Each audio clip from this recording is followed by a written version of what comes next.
Kasi itong si Lolo Gardo talagang aktibo sa pakikipag-chat sa online. Ngayon, itong mga nakaka-chat kasi nila sa online, hindi alam ni Lolo Gardo na parang hinuhututan lang siya. Ni-scam lang siya. Ni-scam, pinapakitaan ng...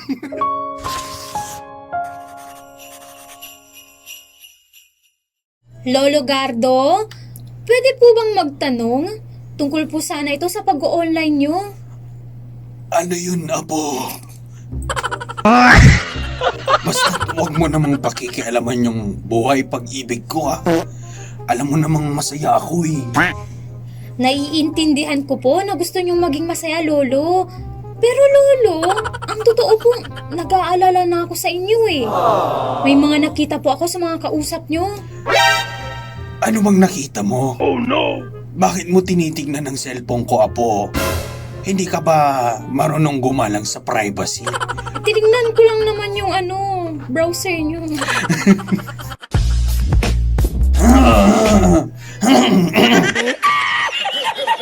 Hindi ko naman po tinitignan nang walang paalam. Nakita ko lang po na paulit-ulit silang humihingi ng pera. Puro yan mga scam, Lolo. Inuuto lang po kayo. Hindi totoo yan, Apo. May sakit lang ang apo ng isa sa kanila. Kailangan niya ang tulong ko. Tutulungan ko siya dahil mabait ako, Apo. Lolo, wala pong sakit ang apo niya. Mga estranghero po sila na nagpapanggap. Kung talagang mahal po nila kayo, hindi po pera ang unang hihingin sa inyo.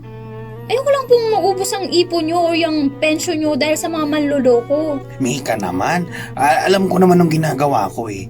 Matanda na ako. Siguro gusto mo lang akong pagbawalan. Huwag mo na ako ituring na bata.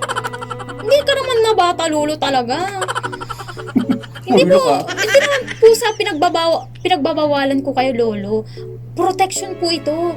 Kung hindi po nyo ihihinto ang pag-uusap sa kanila, baka po kailangan ko nang i-uninstall yung mga apps na yan para sa kaligtasan nyo. Huwag na huwag mong gagawin yan, Mika.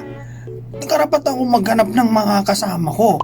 Gagalang mo dapat yun. Pero, Lolo... Wala nang pero-pero. Hayaan mo akong magdesisyon para sa sarili ko. Makakatulong ba kung maghanap ako ng mga artikulo o impormasyon tungkol sa mga karaniwang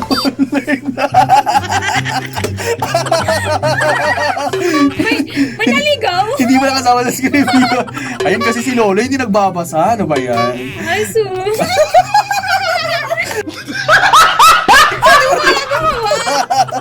Sino ba scriptwriter nito? Ayan, bawasan niyo yung bonus nito, ha? kulang na nga eh. Ay,